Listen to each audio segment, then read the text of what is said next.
वंदे मातरम, वंदे गो मातरम. सर्व शेतकरी बंधूंना नमस्कार. मी निवृत्ती पाटील, फळबाग शास्त्रज्ञ, कृषी विज्ञान केंद्र करडा, जिल्हा वाशिम.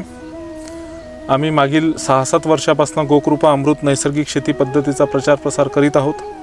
सर्वप्रथम आमच्या गोविंद देशमुख करडा यांच्या शेतात काही क्षेत्रावर प्रयोग केले, रिझल्ट चांगले मिळाले. तर आता त्याचा प्रचार प्रसार फार मोठ्या प्रमाणात झाला. जवळपास 8 ते 10 हजार शेतकरी वाशिम व आजूबाजूच्या जिल्ह्यामध्ये गोकृपा आधारित नैसर्गिक शेतीवर वेगवेगळे पिकं घेत आहेत. आज आपण अशा एका शेतकऱ्याकडे आलेलो आहोत की ज्यांनी मागच्या वर्षी फार चांगला परिणाम घेतला. संत्र्यावर पण सुद्धा वापरलं, हळदीवर पण सुद्धा वापरलं आणि त्यांनी त्यांच्या गावात सुद्धा छोटे मोठे कार्यक्रम घेऊन बहुसंख्य शेतकऱ्यांना प्रचार प्रसार केला. आता आम्ही इथनं गावातून यांच्या शेतात येताना आम्हाला 4-5 ठिकाणी शेतकऱ्यांच्या शेतात गोकृपाच्या टाक्या लागलेल्या दिसल्या. तर असे आमचे मोबिनभाई शहा, मी त्यांनाच विनंती करतो की त्यांनी या संपूर्ण त्यांच्या नियोजनाबद्दल सर्व शेतकरी बंधूंना माहिती द्यावी. नमस्कार शेतकरी मित्रांनो, वंदे मातरम, वंदे गो मातरम.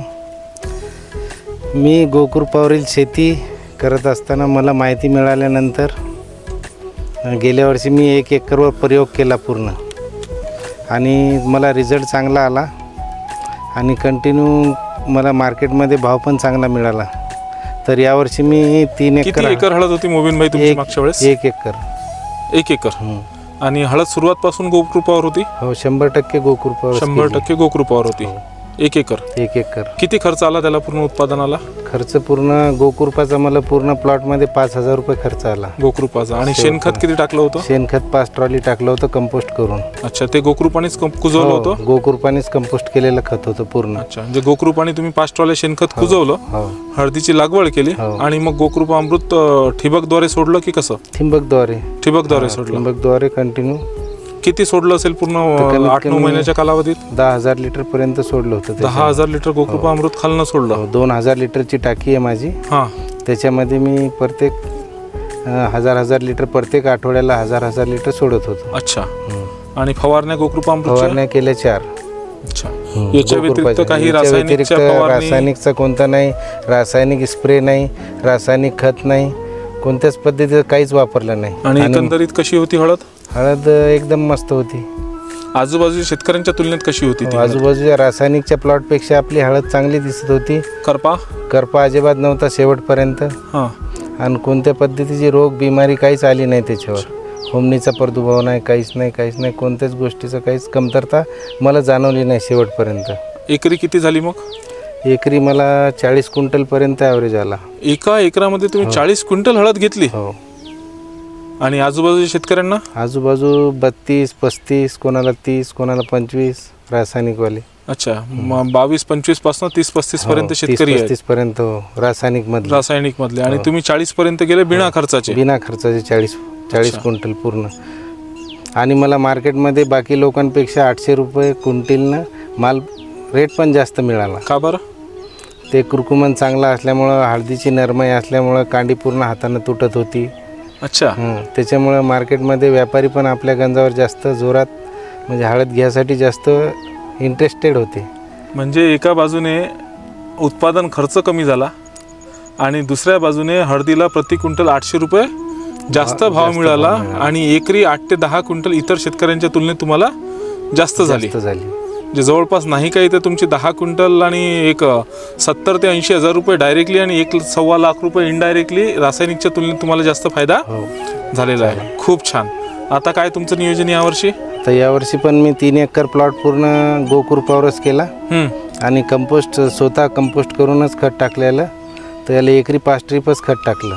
एकरी 5 ट्रॉले खत टाकलं. शेत खत कुजवून टाकलं? हो, कुजवून टाकलं पूर्ण कंपोस्ट करून. आणि काय वाटते तुम्हाला आता या प्लॉटमध्ये? आता सध्या 15 जूनची लागवड आहे ही आणि आजची 3 सप्टेंबर. 3 सप्टेंबर आहे. तर आज रोजी असा प्लॉट आहे आपला. याला बाकी आदर कोणताच खर्च न करता काहीच केलेलं नाही. शेतकरी बंधूंनो, आपण बघू शकता 15 जूनची ही लागवड आहे आणि आजची 3 सप्टेंबर आहे. या कालावधीमध्ये हळदीचा प्लॉट यावर्षी अत्यंत कंटिन्यू पाऊस सुरू आहे. भरपूर शेतकऱ्यांच्या हळदी पिवळ्या पडल्या. आता आपण बघू शकता यांच्याच भावाची हळद बाजूला आहे. हे यांचा धुरा संपल्याबरोबर हळदीचा कलरच बदललेला आहे.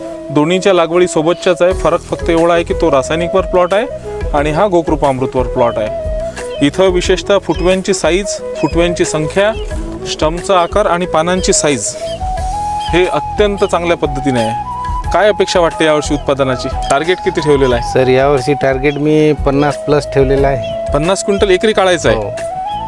अच्छा, त्याचं मग नियोजनात काही बदल?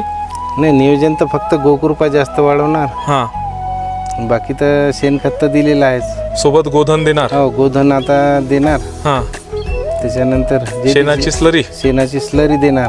अच्छा, यावर्षी थोडा ॲव्हरेज वाढवायसाठी बाकीचं नियोजन कंटिन्यू चालू आहे. खूप छान मुबीन भाई. तर मित्रांनो, आपण बघू शकता पूर्ण प्लॉट. आपण तो पण हळदीचा प्लॉट बाजूचाच बघूया.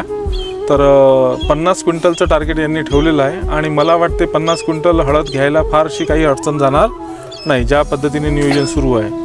तर खूप खूप धन्यवाद मुबीन भाई. आम्हाला आमच्या तुम्हाला खूप खूप शुभेच्छा. 50 क्विंटलचा आकडा निश्चितच क्रॉस करा. आणि हे सगळं जे घडतंय शेतकरी बंधूंनो, हे अहमदाबाद येथील बन्सीगिर गोशाळा आणि गोकृपा अमृतचे जनक माननीय गोपालभाई सुतरिया यांच्या गोकृपा अमृत विरजना आणि त्यांच्या आशीर्वादामुळे हे सर्व शक्य होत आहे. सोबतच आमच्या संस्थेचे अध्यक्ष अनंतराव देशमुख साहेब यांचंसुद्धा नेहमी आम्हाला प्रोत्साहन राहते की शेतकऱ्यांना कमी खर्चाची शेती शिकवा, शेतकऱ्यांचं उत्पादन कसं दुप्पट करता येईल याच्यावर प्रयत्न करा. या दोघांच्याही मार्गदर्शनात आपण आज हजारो शेतकऱ्यांपर्यंत पोहोचलेलो आहोत आणि एक समाधान वाटते की खरंच एवढी चांगली पीक परिस्थिती असून शेतकऱ्यांचा खर्चही वाढत आहे आणि उत्पादनसुद्धा जवळपास वाढत आहे, दुप्पट होत आहे. खूप खूप धन्यवाद मुबीन भाई. असाच प्रचार प्रसार करत राहा आणि शेतकऱ्यांची जमीन आणि माती सुपीक बनवा.